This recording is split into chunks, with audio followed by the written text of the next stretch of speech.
reoccurring. I have a reoccurring dream. I have several reoccurring dreams, but that's one of them. Where like it's impossible for me to prove to you that I time traveled because anything that I observed now simply got changed by the fact that I observed it and then like tried to go back to explain it. That's an interesting paradox. It's terrible. I've always thought about, like, what if I'm living in a reality that was changed by time travel? You know, like, what if Abraham Lincoln was a terrible was this monster and somebody went and, like, fucked with time a little bit? It's funny because I'm more of a believer in the multiverse situation where it's like and in fact, when I dream, I actually imagine myself to just be experiencing one of my other lives in that moment. Okay. Like, when I go and see, because, like, when you guys have dreams, like, you feel them as intensely as some real emotion, like things that you have in your real life. I mean, a lot of my real life, you know, I'm numb to, you know, so sometimes when you're in a dream, you're so pure, it's all in your brain. You feel it more deeply than some of the other things that you have in life. So sometimes I'm like, no, that's just, well, I'm a painter in that one. I was hoping like the things that changed in your reality were going to be less awesome. It was just going to be like you're going to take a drink of water and then it just changes into a screwdriver. And you're like, what the fuck has happened? Well, see, like, because in my understanding of it, if somebody else changed reality, if somebody else changed reality, then we all are just, that's how we understand that reality. Yeah. So it's like, I don't know. It's like, there's just giant rock triangles sticking out of the ground. Of course there are. Why wouldn't there be? That's not somebody fucking with me. Yeah. Like, of course it didn't have a nose. Yeah. Like instant change. That's interesting. Just because I think I am more prone to like the multiverse thing that you were talking about, and then I was just thinking about like the whole Berenstain Bears paradox thing. Yeah. And then it got me thinking about, do you know... I don't, familiar? But tell me what your next... I want to follow your path of your brain. Well, the next thing being how there are Holocaust deniers.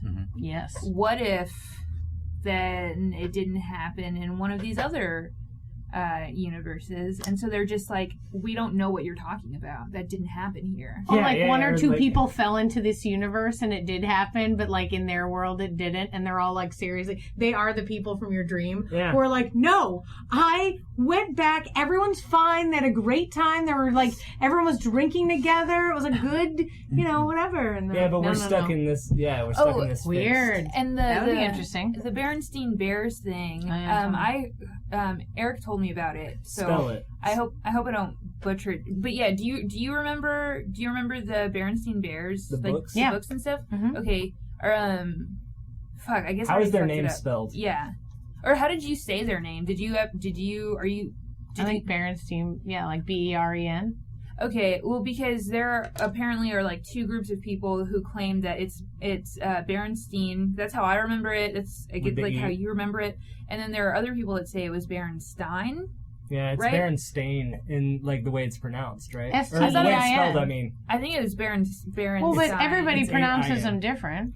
But it was a different spelling as well. And so people are like, if you look back on it, I think it's one of those things that you know in your head.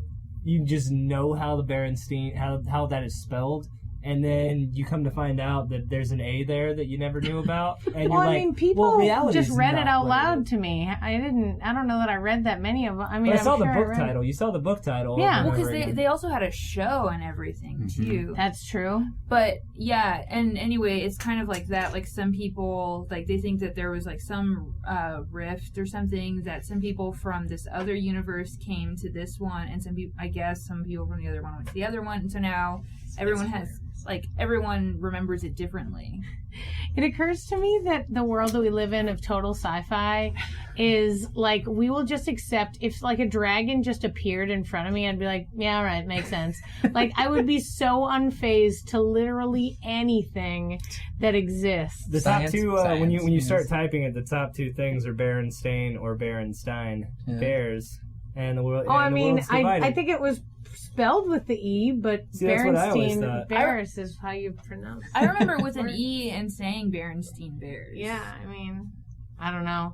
We're from that universe, I guess. Yeah. That's helpful. It is spelled with an A. I knew it. Instead of an E. It's Berenstain. Like, when you look at it, it's spelled with an A. Oh, okay. See? Oh, I see. Okay. Oh, You know what's funny is that shouldn't it have been spelled Berenstein? Right? Like Bearen. Yeah. Like, isn't that the joke? Isn't everything bear? B-A-R-E is a totally But it's different just that type guy. of bear. They were just trying to play it so straight. You know? Too straight. That's It's what they literally make. two Too straight. They're Yeah. known for that. Stan and Jan Berenstain. That's the author's names. That's Because like they didn't bear try to stain kind fuck of with it. implies like bear homicide. I don't know, honey. There's a play on words that was there somewhere. That's a Bear sketch. stain. I can see it. A Berenstain. All of a sudden, the Berenstain murders. Oh my god! Oh, I thought you were saying there. that it's like the mom and dad from each different universe, Oh, and no. then one of them are murderers and the other one are not, and they meet each other and they're just like, "What the fuck are you? Who are we?" And just like blood all It's over like a the super dad. creepy like Brady Bunch Oh, I that's with wish like I'd bloody gone there. bears. Oh, and then if we did it as like a cold open, so it just flashes and there's just blood and like two people dressed the same but obviously different, and then it just lights, and then the next. Write it down. Yeah, no, I right? Write it definitely down. write it down. But I was like, I love the idea that I have infused in the brain of other comedians the idea that a proper way to begin a show is with flashes of light and blood. Yeah. And that's kind of what I do. No, I was. So, Yeah, Yeah. you're a clear influence on us. I was like, speaking of which, we should probably wrap it up. That makes sense. Patrick Neese, a great influence on all of us and a good friend.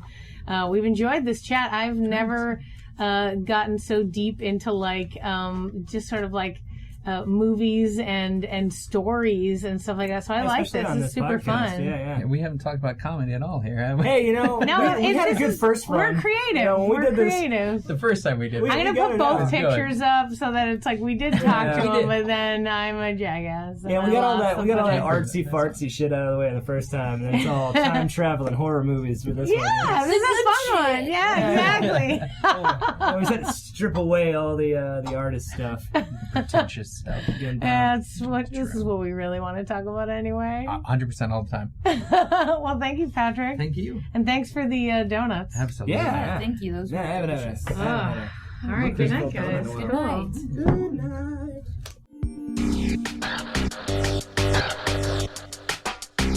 Hey, thanks for listening to the Yes But Why podcast.